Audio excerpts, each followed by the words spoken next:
tell you the scariest part of jail is the bars. They're wrong. The scariest part is the guy assigned to sleep 4 feet away from you, who's already free by the time you realize he memorized your face, your name, and your address. Tonight, 3 true jail horror stories. A cellmate who didn't stop when the door opened, a security guard in an abandoned prison who wasn't guarding anything, and an officer who was hunted by the one inmate who was never supposed to know his family's name. If you've never spent a night behind bars, by the end of this video, you'll be glad you never have. Stay until the last story. It doesn't end when you think it does. Story 1. The cellmate who followed me home. I was 22, and the arrest itself was almost funny. Almost. I'd gotten into it with a bouncer outside a bar over nothing. Some shoved word that turned into a shoved shoulder, and by the time the cops separated us, I was the one in cuffs. Disorderly conduct. I remember laughing about it in the back of the squad car, sure my roommate would bail me out in an hour. Nobody told me bail hearings don't happen on a Saturday night. By the time I understood I was staying until Monday morning, the laughing had stopped. They took my shoelaces, my belt, my phone, and handed me a jumpsuit 2 sizes too big. When the holding door rolled open and I stepped into the block, the noise hit me first. The echo of 40 men talking at once, bouncing off concrete until it didn't sound like words anymore, just pressure. I found a spot on a bench and made myself small. That's where Corwin found me. He didn't look dangerous. That's the part I keep coming back to. He was maybe 50, gray at the temples, spoke in this quiet, unhurried voice like a man who'd already seen everything twice. He sat down next to me without asking and said, "First time?" I nodded. He told me to keep my eyes down, don't answer anyone who calls me anything, and stick close to him until lights out. For about an hour, I actually believed I'd gotten lucky. Then the question started. Where do you live? Not the city, the street. Do you live alone? Does anyone check on you? He asked if I had a girlfriend, and when I said no, he smiled like that was the answer he'd been hoping for. I gave him nothing real after that, just noise, but he kept circling back, rephrasing the same 3 questions in different orders like he was testing whether my story would crack. When they moved us to the 2-man cell for the night, I found out he'd requested me. I didn't know that was even possible. I found out later a bunk assignment can be suggested by someone who's been in and out enough times to know which guard to ask. I didn't sleep.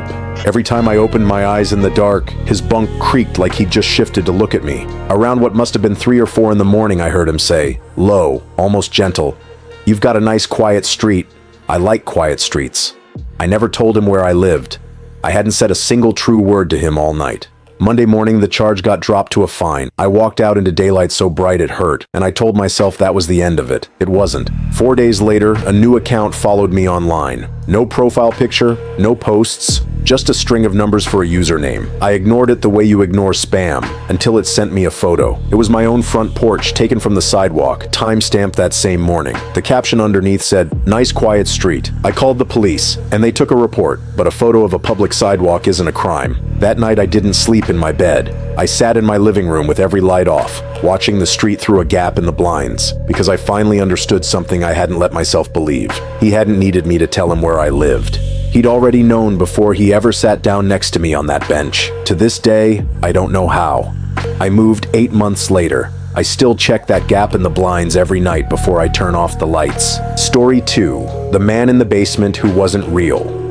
My friend Nessa and I had a rule. We only broke it once. We didn't do anything. We just looked at things other people were too scared to look at. Old hospitals, collapsed barns, that one drive-in theater outside town with the screen still standing. It was harmless, until the crossing. The place was an old rail depot converted into a holding facility decades ago, then abandoned so long even the county forgot it existed. We found it by accident, driving back roads at midnight looking for a shortcut that didn't exist. It sat back from the road behind dead trees, brick gone black with mold, every window either boarded or broken. Nessa said it looked like something that was waiting. I laughed at her for that. I don't laugh anymore. We parked a quarter mile down the road, walked in with 2 flashlights and a phone at 11% battery, and found the side door already hanging open on one hinge. Inside smelled like standing water and rust. The first hallway was clean, oddly clean, like someone still walked through it. That should have been the moment we turned around.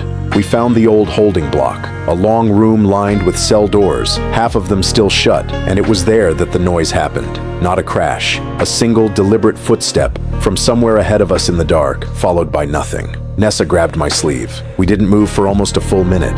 That's when the light came on.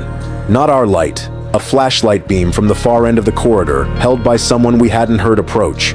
He said his name was Thatcher, said he did overnight rounds for the county, said kids came through here more than we'd think, and it was his job to walk them back out safely. His voice was calm in a way that didn't match the situation at all. Too smooth, too rehearsed, like he'd said the exact same sentence to someone before us. He offered to lead us out the fast way, through what he called a maintenance corridor near the back. Nessa asked why we hadn't seen a badge, a radio, a vehicle. He laughed and said, "Equipment gets stolen if you carry it in a place like this." We followed him anyway, because the alternative was standing in the dark not following anyone, and that felt worse. The maintenance corridor was a straight, narrow hallway that ended at a metal door standing open onto a stairwell going down into total black. He stepped aside and said, "Ladies first, I'll lock up behind us."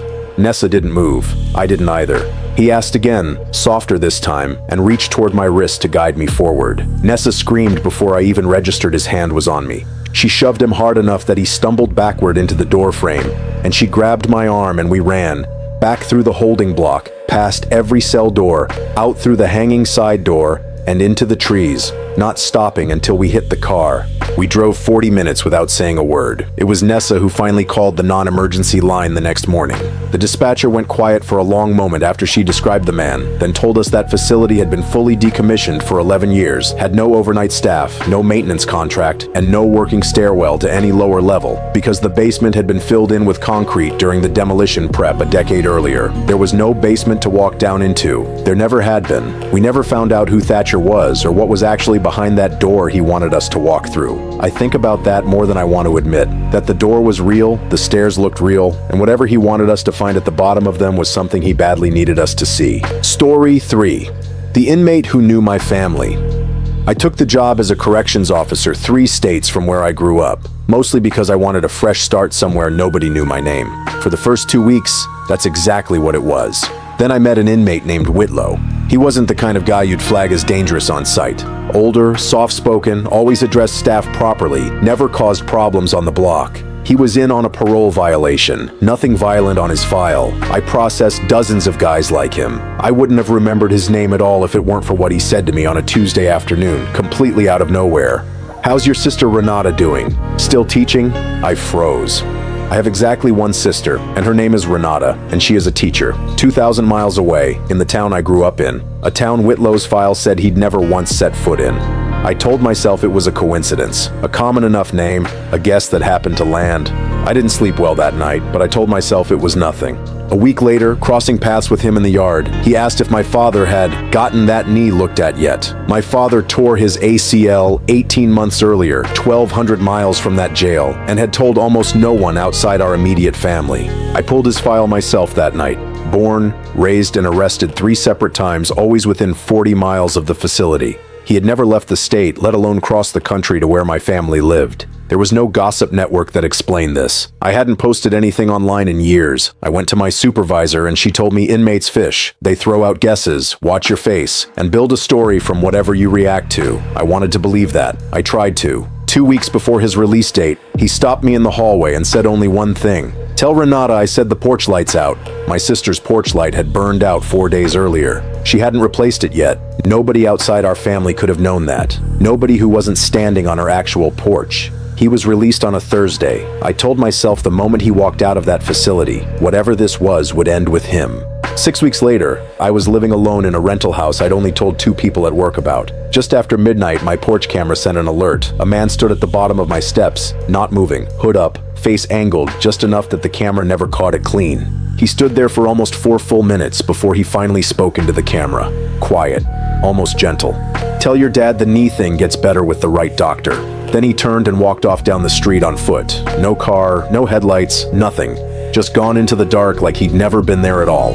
I called my sister that same night. Her porch light had gone out again an hour earlier. She hadn't touched it either time. I still don't have an explanation for how a man who never left one state in his entire life knew things about my family that only we should have known. I requested a transfer 2 months later. I still think about that porch light more than I'd like to admit, because to this day nobody's ever found out who fixed it, either time or who was standing close enough to know it had gone out at all. Every one of these stories starts the same way, with someone who thought the worst part of that night would be the arrest itself. It never was. The bars aren't what should keep you up tonight. It's the idea that somewhere, right now, someone you've never met might already know more about you than they should, and you won't find out until they want you to. If this got under your skin, that's the point. Subscribe now, because next week's story is the one a listener sent us claiming it isn't over yet, and honestly, after reading it, neither are we.